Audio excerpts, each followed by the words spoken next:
ओम शांति। आज है 13 मई 2024। बाबा के साकार रूप से चले हुए मधुर महावाक्य हम सभी सुनेंगे। मीठे बाबा ने कहा, मीठे बच्चे, तुम यहाँ मनुष्य से देवता बनने की ट्यूशन लेने आए हो, कौड़ी से हीरा बन रहे हो। प्रश्न है, तुम बच्चों को इस पढ़ाई में कोई भी खर्चा नहीं लगता, क्यों? उत्तर है, क्योंकि तुम्हारा बाप ही टीचर है। बाप बच्चों से खर्चा यानी फ़ी कैसे लेगा? बाप का बच्चे बने, गोद में आए तो वर्षे के हकदार बने।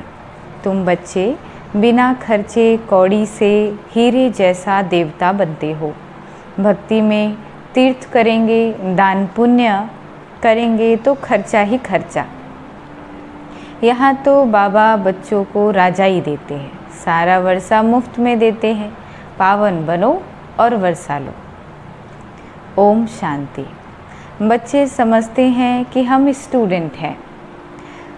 बाबा के स्टूडेंट क्या पढ़ रहे हो? हम मनुष्य से देवता बनने की ट्यूशन ले रहे हैं। हम देवताएं परमपिता परमात्मा से ट्यूशन ले रहे हैं। अभी समझ गए कि जन्म बाई जन्म अपने को देह समझते थे, न कि आत्मा। वो लौकिक बाप फिर ट्यूशन के लिए और जगह भेज देते हैं, सदगति के लिए और जगह भेज देते हैं। बाप बूढ़ा हुआ तो फिर उनको वानप्रस्थ में जाने की दिल होती है, परंतु वानप्रस्थ के अर्थ को कोई जानते नहीं। वाणी से परे हम कैसे जा सकते हैं? बुद्धि में नहीं बैठता है। अभी तो हम पतित हैं। जहाँ से हम आत्माएं आई हैं वहाँ तुम पावन थे। यहाँ आकर पाठ बजाते बजाते पतित बने हैं। अब फिर पावन कौन बनाए? पुकारते भी हैं, हे पतित पावन। गुरु को तो कोई पतित पावन कह नहीं सकते। गुरु कहते हैं, फिर भी एक में पूरा निश्चय नहीं बैठता। इसीलिए जांच करते हैं, ऐसा कोई गुरु मिले जो हमको अपने घर अथवा वानप्रस्थ अवस्था में पहुँचाए। उसके लिए बहुत युक्तियाँ रचते हैं। यहाँ सुना फलाने की बहुत महिमा है, वहाँ जाएंगे। जो इस झाड़ की सैपलिंग है उनको तुम्हारे ज्ञान का तीर लग जाता है। समझते हैं यह तो क्लियर बात है। बरोबर तुम वानप्रस्थ अवस्था में जानते हो ना, कोई बड़ी बात नहीं है। टीचर के लिए स्कूल में पढ़ाना कोई बड़ी बात नहीं है। भक्तों को क्या चाहिए यह भी किसको पता नहीं है। अभी तुम बच्चे इस ड्रामा के चक्र को अच्छी तरह से जान गए हो। तुम समझते हो बरोबर बाबा ने ही वर्षा दिया था, जो अब दे रहे हैं, फिर उसी अवस्था में जाएंगे। सो तो तुम बच्चे समझते हो। पहली मुख्य बात है पावन बनने के लिए बाबा को याद करना। लौकिक बाप तो सबको याद है, पारलौकिक बाप को जानते ही नहीं। अभी तुम समझते हो अपने को आत्मा समझ बाबा को याद करना सहज ते सहज भी है और डिफ़िकल्ट ते डिफ़िकल्ट भी है। आत्मा इतना छोटा सितारा है, बाबा भी सितारा है। वह संपूर्ण पवित्र आत्मा और यह संपूर्ण अपवित्र। ये आत्मा ड्रामा में आकर के संपूर्ण अपवित्र बन गई। संपूर्ण पवित्र का संग तारे सो तो एक का ही संग मिल सकता है। संग चाहिए जरूर, फिर कुसंग भी मिलता है। 5 विकार रूपी रावण का, उसको कहा जाता है रावण संप्रदाय। तुम अभी बन रहे हो राम संप्रदाय। तुम राम संप्रदाय बन जाएंगे, फिर यह रावण संप्रदाय नहीं रहेगा। तो बाबा कहते ये सारी दुख की दुनिया समाप्त हो जाएगी। तुम अभी बन रहे हो राम संप्रदाय। तुम राम संप्रदाय बन जाएंगे तो ये नहीं होगा। ये बुद्धि में ज्ञान है। राम कहेंगे किसको? भगवान को। भगवान ही आकर के राम राज्य स्थापन करते हैं, अर्थात सूर्यवंशी राज्य स्थापन करते हैं। राम राज्य भी नहीं कहेंगे, परंतु समझाने में सहज होता है। राम राज्य और रावण राज्य वास्तव में है सूर्यवंशी राज्य। तुम्हारा एक छोटा पुस्तक है, हीरे जैसा जीवन कैसे बने। अब हीरे जैसा जीवन किसको कहा जाता है? मनुष्य क्या जाने तुम्हारे सिवाय। लिखना चाहिए हीरे जैसा देवताई जीवन कैसे बने। देवता अक्षर ऐड होना चाहिए। तुम फील करते हो हम हीरे जैसा जीवन यहाँ बना रहे हैं, सिवाय बाबा के और कोई बना न सके। किताब है अच्छा, उसमें अक्षर सिर्फ ऐड करो। तुम आसुरी कौड़ी जैसे जन्म से देवताई हीरे जैसा जन्म सेकंड में प्राप्त कर सकते हो, बिगर कौड़ी खर्चा। बच्चा बाबा के पास जन्म लेता है तो वर्षे का हकदार बनता है। बच्चे को खर्चा लगता है क्या? गोद में आया और वर्षे का हकदार बना। खर्चा तो बाप करते हैं ना, न कि बच्चा। अभी तुमको क्या खर्चा तुमने किया? बाबा के बनने में कोई खर्चा लगता है क्या? नहीं। जैसे लौकिक बाप का बनने में खर्चा नहीं, वैसे पारलौकिक बाप का बनने में भी खर्चा नहीं लगता। ये तो बाबा बैठ बताते हैं, पढ़ाकर तुमको देवता बनाते हैं। तुम छोटे बच्चे तो नहीं हो, बड़े हो। बाबा का बनने से बाप राय देते हैं तुमको अपनी राजधानी स्थापन करनी है, इसमें पवित्र जरूर बनना है। खर्चा तो कुछ भी नहीं लगता। गंगा पर जाते हैं, तीर्थों पर स्नान करने जाते हैं, खर्चा तो करेंगे ना। तुमको बाप पर निश्चय हुआ, खर्चा लगा क्या? तुम्हारे पास सेंटर पर आते हैं, तुम उनको कहते हो हम अब बेहद के बाप का वर्षा लो, बाप को याद करो। बाप है ना, बाप खुद कहते हैं मेरा वर्षा तुमको चाहिए तो पतित से पावन बनो, पावन विश्व के मालिक बन सकेंगे। यह भी जानते हो बाप वैकुंठ स्थापन करते हैं। समझदार बच्चे अच्छी रीति समझते हैं उस पढ़ाई में खर्चा कितना होता है। यहाँ खर्चा कुछ भी नहीं। आत्मा कहती है हम अविनाशी हैं, ये शरीर विनाश हो जाएगा, बाल बच्चे आदि सब विनाश हो जाएंगे। अच्छा, फिर इतने पैसे जो इकट्ठे किए वो क्या करेंगे? ख्याल तो होगा ना। हाँ, कोई साहूकार भी होंगे, समझो उनको कोई है नहीं, ज्ञान मिलता है तो समझते इस हालत में पैसे क्या करेंगे। पढ़ाई है सोर्स ऑफ इनकम। बाबा ने बताया था, एक अब्राहम लिंकन था, बहुत गरीब था, रात को जागकर पढ़ता था, पढ़ कर इतना होशियार हो गया जो प्रेसिडेंट बन गया। खर्चा लगता है क्या? कुछ भी नहीं।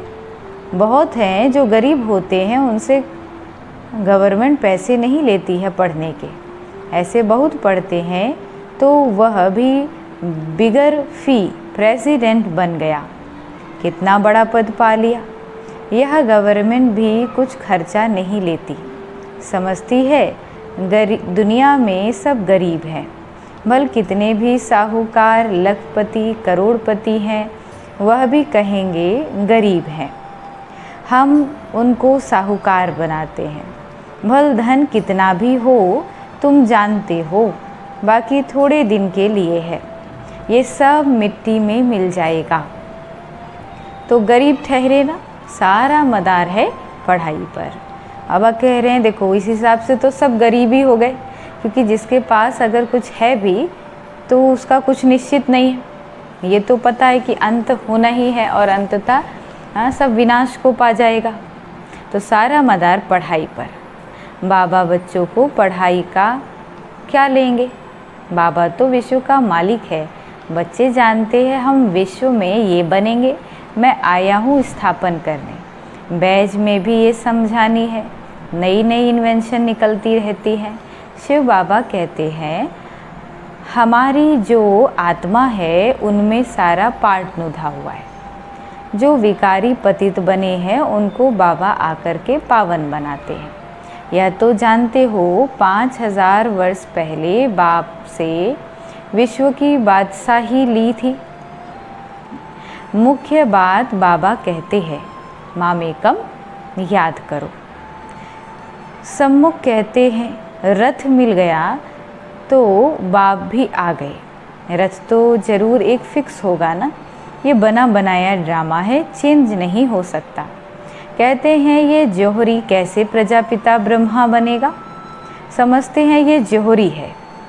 जवाहरात एक होती है इमिटेशन और एक होती है रियल। आर्टिफिशियल होती है, एक रियल होती है। इसमें भी रियल जवाहरात बाबा देते हैं तो फिर वह क्या काम आएगी। ये है ज्ञान रतन। इनमें सामने उस जवाहरात की कोई कीमत नहीं, इनके सामने उसकी कोई कीमत नहीं। जब यह रतन मिले तो समझा कि यह जवाहरात का धंधा तो कोई काम का नहीं। यह अविनाशी ज्ञान रतन एक एक लाखों रुपयों का है। इतने तुमको रतन मिलते हैं, यह ज्ञान रतन ही सच्चे बन जाते हैं। मैं बाबा समझाते, तुम जानते हो बाप यह रतन देते हैं झोली भरने के लिए। यह मुफ्त में मिलते हैं, खर्चा कुछ भी नहीं। वहाँ तो दीवारों छतों में भी हीरे जवाहरात लगे रहते हैं। उनकी वैल्यू क्या होगी, वैल्यू बाद में होती है। वहाँ तो हीरे जवाहरात भी तुम्हारे लिए कुछ नहीं है। ये तो बच्चों को निश्चय होना चाहिए। बाबा ने समझाया है यह रूप भी है, बसंत भी है। बाबा का छोटा सा रूप है, उनको ज्ञान सागर कहा जाता है। यह ज्ञान रतन है जिससे तुम बहुत धनवान बनेंगे। बाकी कोई अमृत पानी आदि की बरसात नहीं है। पढ़ाई में पानी की बात नहीं होती। पावन बनने में खर्चे की बात ही नहीं है। तुमको अब विवेक मिला है। समझते हो कि पतित पावन एक ही बाप है। तुम अपने योग बल से पावन बन रहे हो।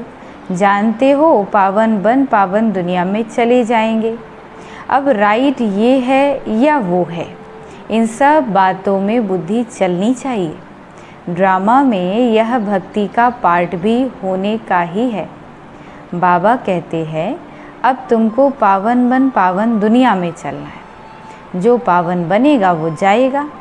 जो यहाँ की सैपलिंग होंगे वह निकल आएंगे। बाकी थोड़े ही समझेंगे, वह तो दुबन में फंसे ही रहेंगे। जब सुनेंगे तब पिछाड़ी में कहेंगे, क्या कहेंगे, अहो प्रभु तेरी लीला। आप पुरानी दुनिया को नई कैसे बनाते हो। तुम्हारा यह ज्ञान अखबारों में बहुत बहुत पड़ जाएगा। खास यह चित्र अखबार में रंगीन डाल दो और लिख दो, शिव बाबा प्रजापिता ब्रह्मा द्वारा पढ़ाकर स्वर्ग का मालिक ये लक्ष्मी नारायण बनाते हैं। कैसे बनाते हैं, याद की यात्रा से। याद करते करते तुम्हारी कट उतर जाएगी। तुम खड़े खड़े सबको यह रास्ता बता सकते हो कि बाबा कहते हैं मामेकम याद करो, अपने को आत्मा समझो। घड़ी घड़ी यह याद दिलाकर फिर देखो उनका चेहरा कुछ बदलता है। बाबा कहते हैं समझा करके फिर देखो कि चेहरा कुछ बदलता है। नयन पानी से भीगते हैं तब समझो कि कुछ बुद्धि में बैठता है। पहले पहले एक बात ही समझानी है। 5000 वर्ष पहले भी बाबा ने कहा है मामेकम याद करो। शिव बाबा आया था तब तो शिव जयंती मनाते हैं ना। भारत को स्वर्ग बनाने के लिए यही समझाया था कि मामेकम याद करो तो तुम पावन बन जाएंगे। छोटी छोटी बच्चियां भी ऐसे बैठ समझाएं। बेहद का बाप शिव बाबा ऐसे समझाते हैं। बाबा अक्षर बहुत मीठा है, बाबा और वर्षा।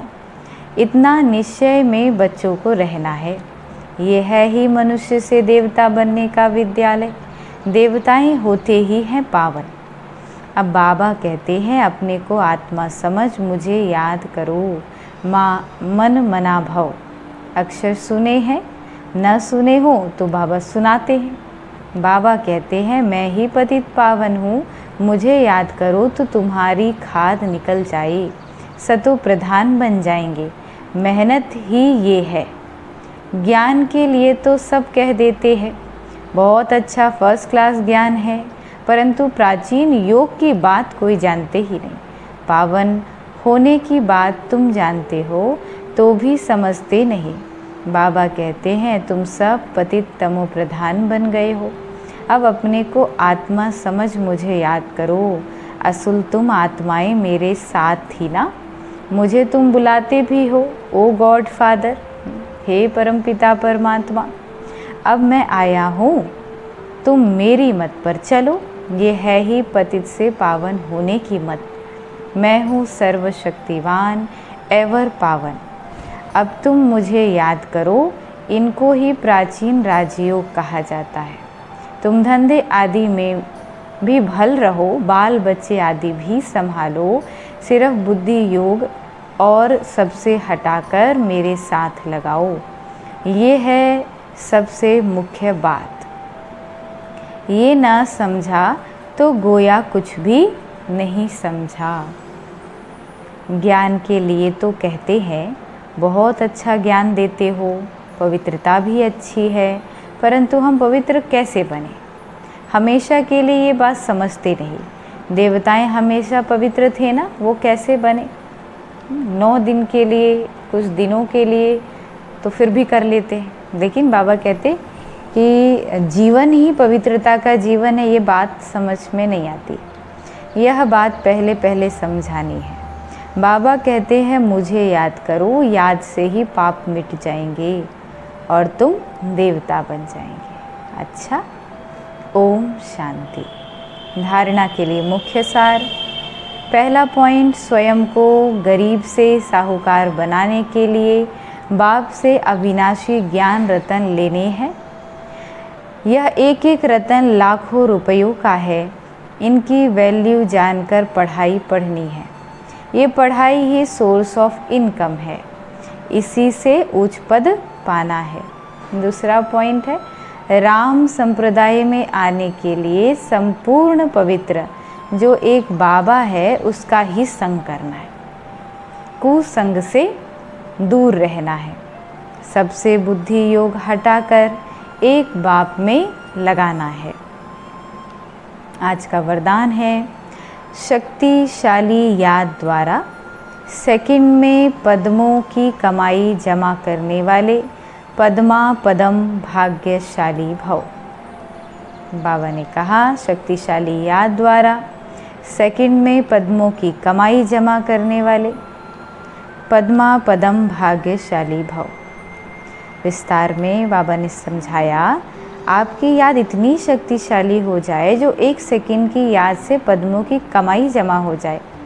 जिनके हर कदम में पद्म हो तो कितने पद्म जमा हो जाएंगे, इसीलिए कहा जाता है पद्मा पदम भाग्यशाली। जब किसी की अच्छी कमाई होती है तो उनके चेहरे की फलक ही और हो जाती है, तो आपकी शक्ल से भी पद्मों की कमाई का नशा दिखाई दे। ऐसे रूहानी नशा, रूहानी खुशी हो तो अनुभव करें कि ये न्यारे लोग हैं।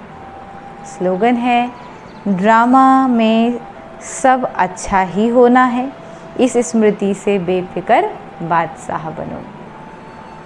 ड्रामा में सब अच्छा ही होना है, इस स्मृति से बेफिक्र बादशाह बनो। अच्छा, ओम शांति।